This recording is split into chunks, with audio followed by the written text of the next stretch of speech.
Hi guys, welcome to the Coin Audit, and today I want to talk about the best NFTs to hold on to during this bear market.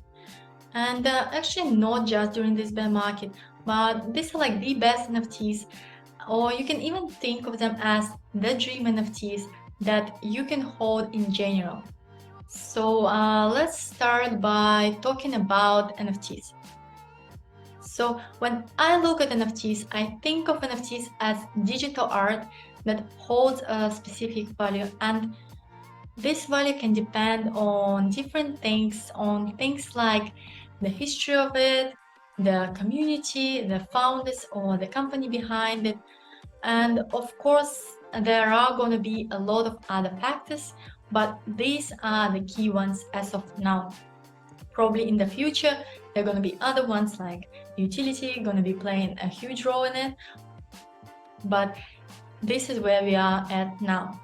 And another thing just to mention, this is not going to be a list of NFTs for the beginners or a list of NFTs to jump onto, or it's not going to be me suggesting NFTs for you to flip or anything like that.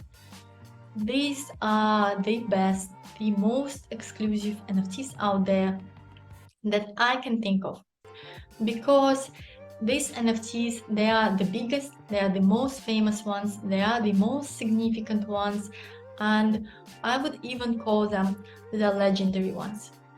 So yeah, let's begin. When I think of NFTs, the first NFT collection that always comes to my mind is the CryptoPunks. And why is that? Why the CryptoPunks?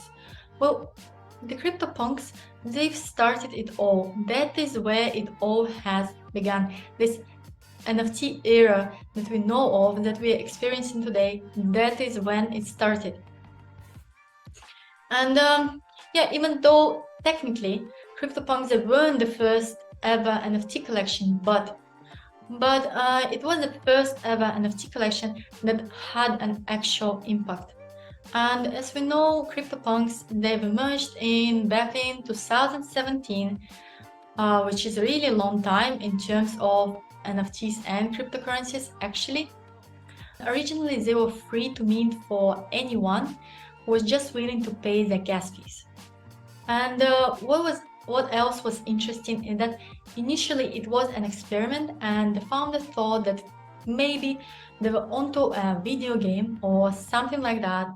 But then what happened, as we all know, CryptoPunks actually ended up laying the foundation for the whole culture of NFTs around the world, as well as they helped setting up the framework for the NFT standard, the 721, the ERC 721 standard, the NFT standard that we all know of, that we are using today. Even though, as we know, CryptoPunk themselves, they are ERC 20. So yeah, we probably all heard of the CryptoPunks, and it's definitely one of the most famous NFT collections ever. But they're much more than that. They're much more than just NFTs.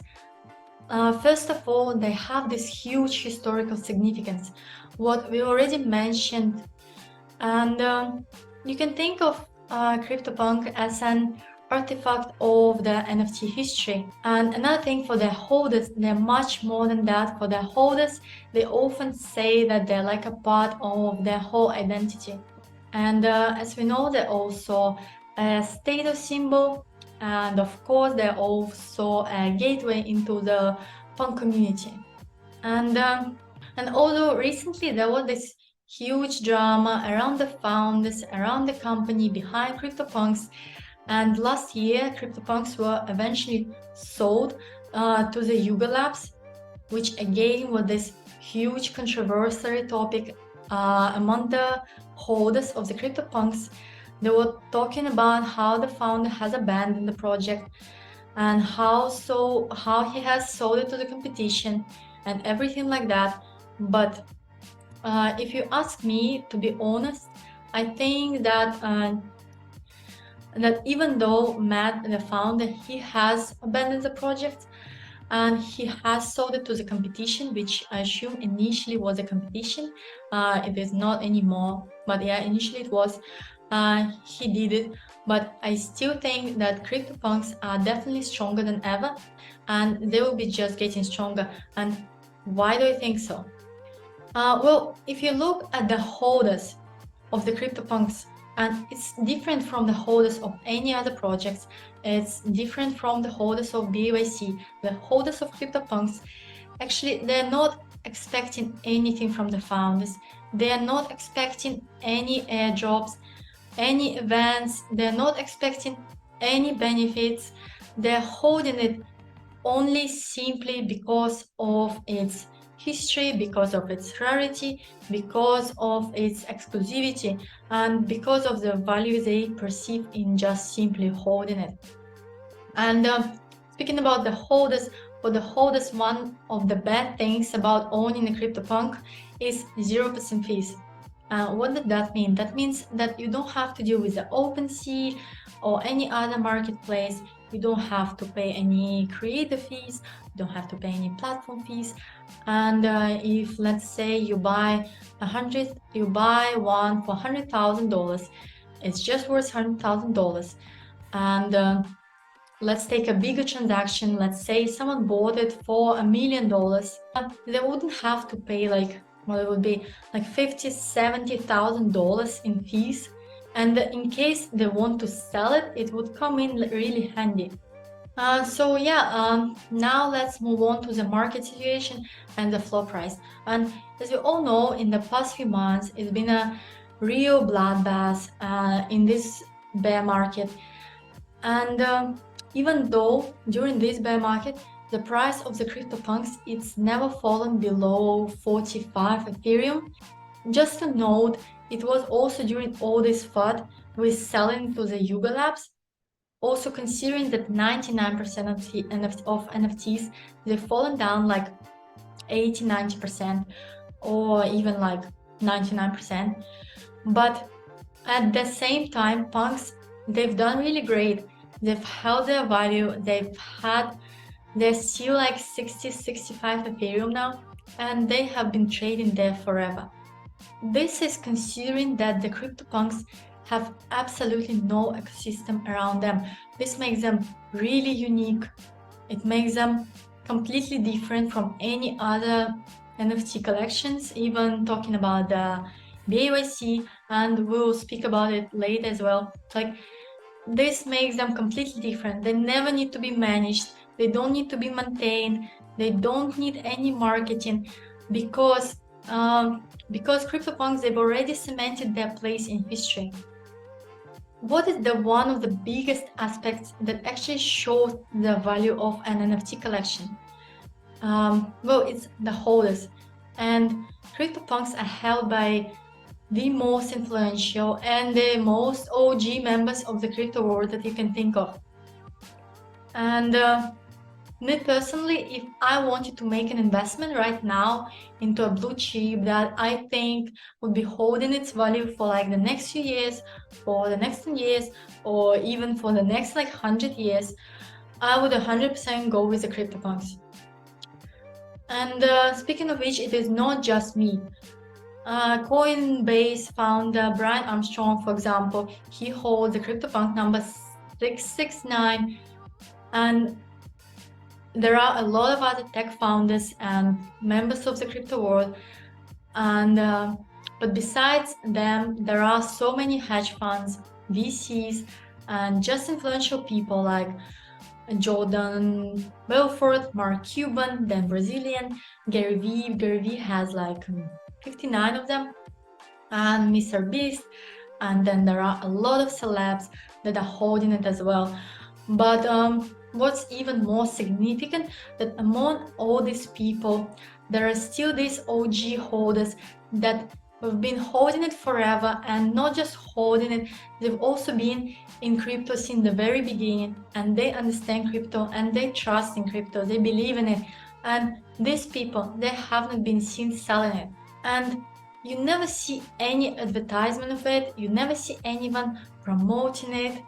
It is just the value that they see in holding CryptoPunks.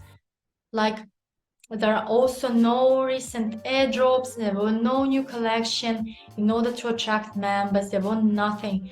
And there were literally no announcement on the official channels. There was nothing. And people are just holding it just because they see an immense value in it.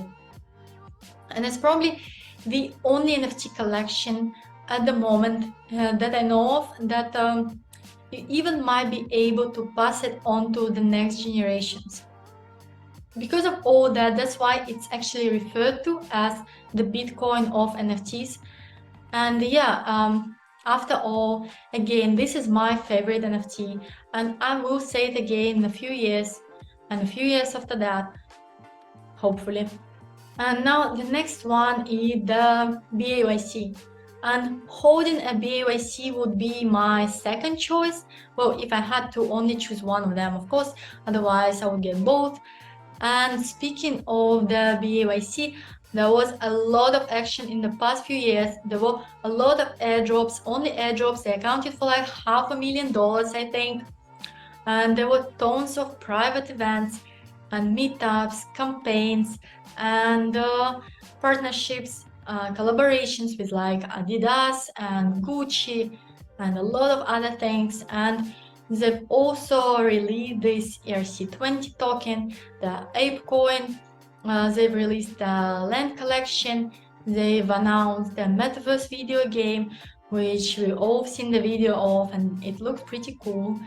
And 100% this is not the end, because they've just started. But also this could be a concern in some sense, because this is how they were actually able to maintain the value. Unlike CryptoPunks, they actually need marketing, they actually need action in order to maintain the floor price, to maintain the hype, to maintain the value. And actually buying a Bored Ape is not like buying a CryptoPunk, when you're buying an NFT and a piece of history, and that is it. And like CryptoPunk is not its founders, it's much more than that. But buying a Bored Ape, it's buying into the entire ecosystem. And like any other ecosystems, they need to be maintained. And but is that a real concern for me? Well, so far from what I've seen, I'm really enthusiastic and I'm really excited to see what is going to come next. Like, it all depends on the company, and YUGA Labs, they're the best ones. They're the best ones out there. They're the biggest one. They also own the CryptoPunks, and they are 100% the best ones at what they're doing. And if you can trust a company, trust them. And speaking about the marketing, they're 100% doing the best marketing out there.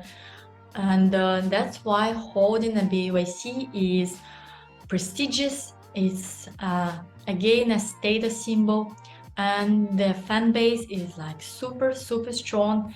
And again, the marketing is amazing, and because of that, BAYC right now is like this culture of crypto rich, and I believe that it will remain like that, because it's been held by so many celebs, so many influential people like Justin Bieber, Paris Hilton, Eminem, and you can just Google it, the list just goes on. And a lot of them are diamond hands, and as well we don't see them getting rid of it. And because of that, I believe that because of the holders won't let it fail. And even if we say, for example, YUGA Labs won't be able to deliver a quality project by themselves, they'll just hire someone and they will still get it done. And yeah, for this reason, that's why I think that the value in terms of money, and in the value in terms of exclusivity, and maybe even in terms of the utility of the BAYC, that it will keep growing, it will keep increasing in the future, and there is not much to worry about. So yeah, these are the two best collections to hold in my opinion, and they've been holding their value greatly even during this bear market. And owning them is not just like owning an NFT, it's like owning a piece of art. It's something you can own and hold on to for years and years to come. And maybe I'm going to be speculating, but I think that the value will be going up in long term, and both in terms of the floor price and the exclusivity, and it will be increasing in the future as well. And that's it for today. You can write in the comments what kind of NFTs you're holding and what are your expectations of them. And we'll keep this channel active. And if you want us to look into an NFT and make a video of it, please comment down below and we'll try to do it. And thanks for watching it. See you next time.